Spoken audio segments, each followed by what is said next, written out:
मित्रों, मैं आचार्य चंद्र प्रकाश परम कल्याण साधन यूट्यूब चैनल में आप सबका हार्दिक स्वागत करता हूं। आज मैं आपको बताऊंगा कि यदि किसी पर्व के बाद हमें ये संकेत मिलने लगें तो हमें समझ जाना चाहिए कि हमारे घर में दैवी शक्तियों का आगमन हो चुका है। दैवी शक्तियां हमारे घर में प्रवेश कर चुकी हैं।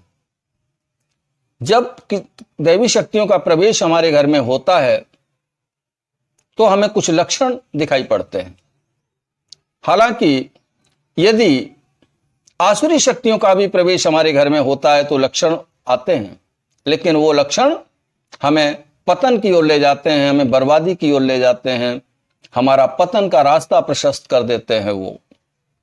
लेकिन जब किसी दैवी शक्ति का घर में प्रवेश होता है तो दूसरे प्रकार के ही लक्षण घटते हैं, जिन्हें हम आगे इसी वीडियो में बताएंगे। ये लक्षण 10 प्रकार से हमें दिखाई देते हैं। यदि इनमें से 2 या 3 लक्षण भी हमारे जीवन में घटित होने लगें, इनका एहसास हमें होने लगे, तो हमें समझ जाना चाहिए कि हमारे घर में किसी दैवी शक्ति का निवास हो चुका है। बताने से पहले मेरा अनुरोध है कि जो लोग इस चैनल पर पहली बार विजिट कर रहे हैं, कृपया चैनल को सब्सक्राइब करके बेल आइकन को प्रेस करते हुए उसे ऑल पर सेट कर लें, ताकि आने वाली हर वीडियो का नोटिफिकेशन उन्हें सबसे पहले प्राप्त हो सके।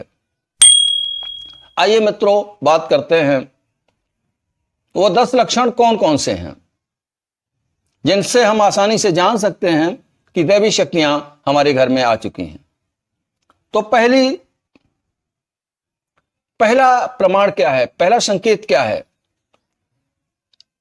हमारा ब्रह्म मुहूर्त में जागरण शुरू हो जाता है। हम चाहे कितने भी हारे थके हुए हों, चाहे कितनी देर तक रात में जगते रहे हों, लेकिन हमारी आंख सुबह ब्रह्म मुहूर्त में अवश्य खुलती है। यह दैवी शक्तियों का संकेत होता है। वो हमें इस समय बगैर किसी घड़ी अलार्म के जगा देती हैं और हम अपना बिस्तर छोड़ देते हैं। यह पहला संकेत है। इससे हम जान सकते हैं कि हमारे घर में अब किसी दैवी शक्ति आ चुकी है। अच्छा, अब दूसरा संकेत। सपने में हमें कुछ संकेत मिलते हैं। हम सो रहे होते हैं, ब्रह्म मुहूर्त के समय या सुबह के समय हमें कुछ संकेत मिलते हैं। जैसे हमारे कोई भी इष्ट देव हों, इससे कोई फर्क नहीं पड़ता हमारे इष्ट देव कौन हैं। जो भी इष्ट देव हैं वो हमें सपने के माध्यम से अपने आगमन की सूचना देते हैं। वो सूचना हमें इस प्रकार से मिल सकती है। सपने में हमें बाग, तड़ाग, शिवालय, मंदिर, देवी देवताओं के दर्शन, साधु महात्माओं के दर्शन, गाय आदि का दर्शन, फल आदि की प्राप्ति, फल खाते हुए देखना या फल प्राप्त करना खाते हुए देखना, ये अगर ऐसे लक्षण हमारे जीवन में घटित होते हैं, हमारे सपने में घटित होते हैं, तो हमें जान जाना चाहिए कि हमारे घर में दैवी शक्ति आ चुकी है। तीसरा लक्षण है, जब किसी दैवी शक्ति का आगमन हमारे घर में होता है तो हमारे अंदर दया, प्रेम और करुणा की भावना पैदा हो जाती है। व्यक्ति अपने समान ही अन्य लोगों के, अन्य जीवों के दुख दर्द को भी एहसास करता है। वो किसी को दुखी नहीं देख सकता। जहां तक होता है वहां तक उसकी मदद करने की कोशिश करता है। स्वयं भूखा रह सकता है, लेकिन पास आई थाली को वो उस भूखे को देने में सुख महसूस करता है और दे देता है। इसी तरीके से जीव हिंसा से उसकी प्रवृत्ति हमेशा के लिए हट जाती है। तामसी भोजन वो छोड़ देता है। मांस, मछली, अंडा, शराब नशीले पदार्थों का सेवन यदि वो करता रहा है तो छोड़ देता है, धीरे धीरे उससे ये चीजें सब छूट जाती हैं। तो हमें जान जाना चाहिए कि अब दैवी कृपा हमारे ऊपर हो रही है। सभी के साथ मिलजुल कर चलने में उसे बड़ा आनंद आता है। सभी की समय आने पर वो मदद भी करता है। तो ये शुभ संकेत हैं दैवी शक्ति के आने के। चौथा संकेत है आर्थिक स्थिति सुदृढ़ हो जाना।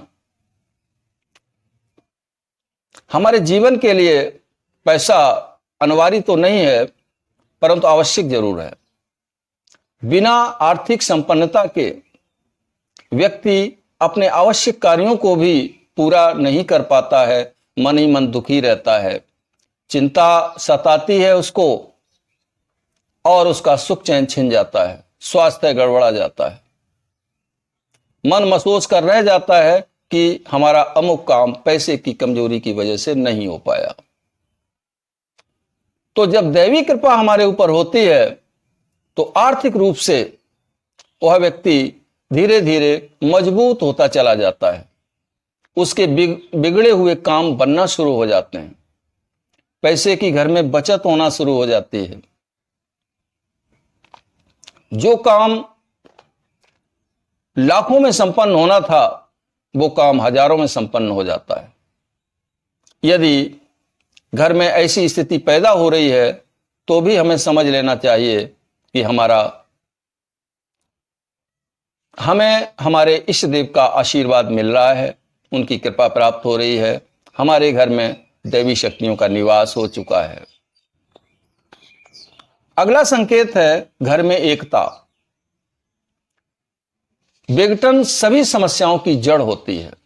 जिस घर में कलह होता है, लड़ाई झगड़े होते हैं, आपसी मनमुटाव होता है, वह घर कभी तरक्की नहीं कर पाता।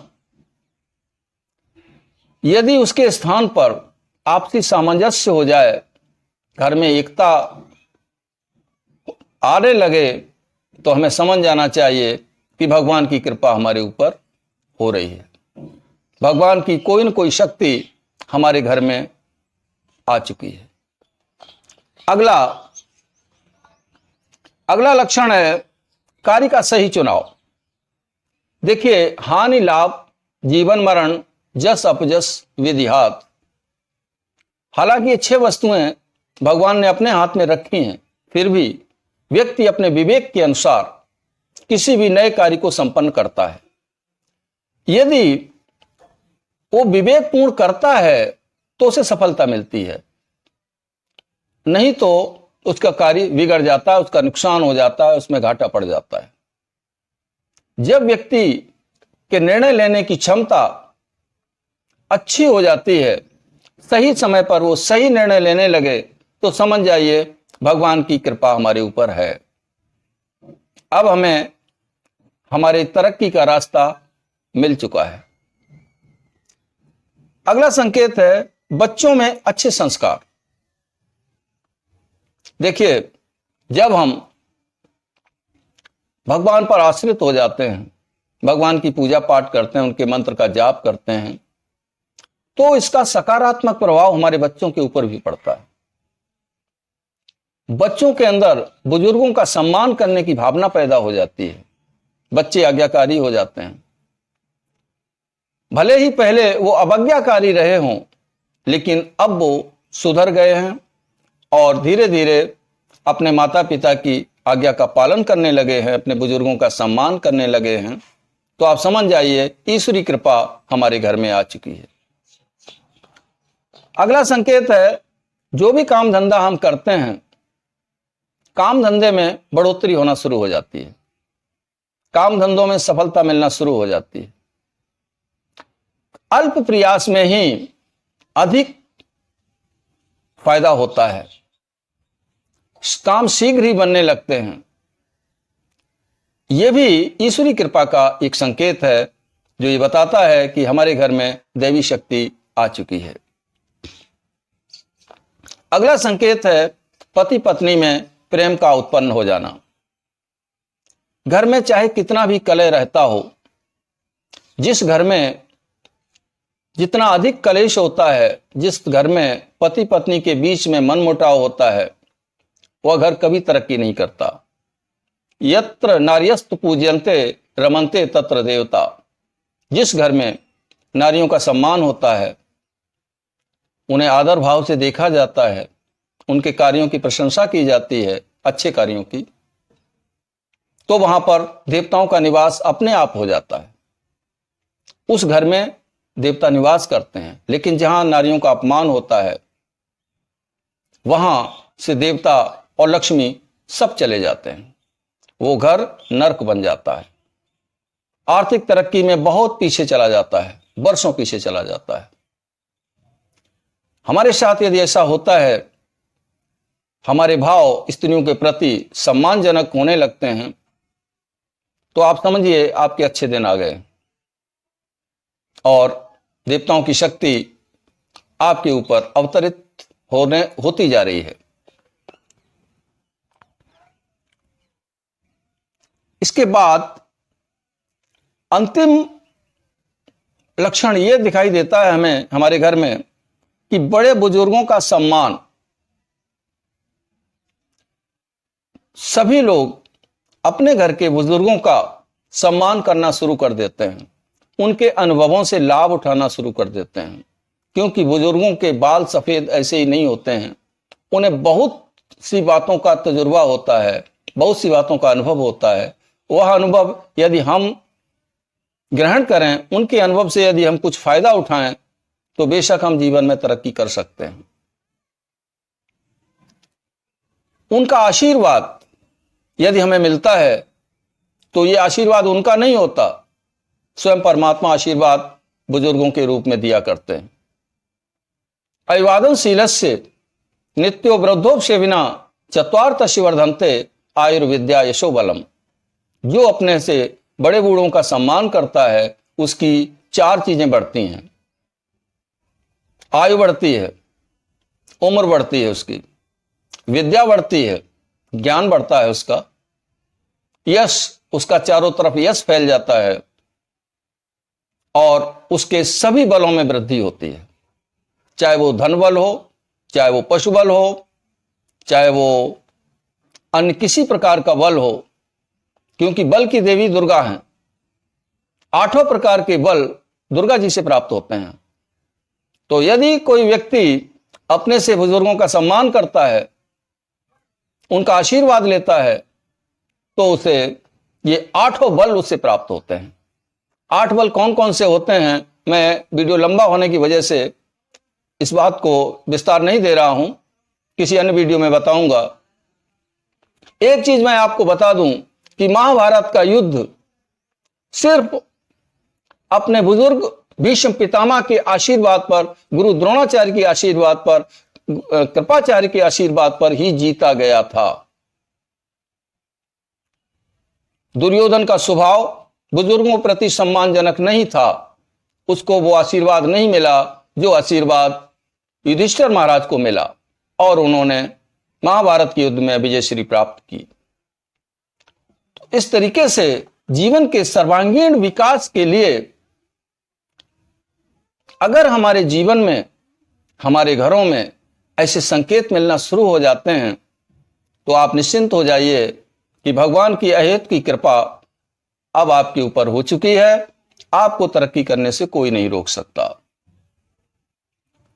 वीडियो में दी गई जानकारी यदि पसंद आई हो तो इसे लाइक करें और अपने मित्रों में शेयर करें। वीडियो देखने के लिए मैं आपका हार्दिक धन्यवाद देता हूं। आगे मिलूंगा अगले वीडियो में नई जानकारी के साथ। तब तक के लिए आप अपना ख्याल रखिए। ओम नमः शिवाय, ओम नमः शिवाय, ओम नमः शिवाय।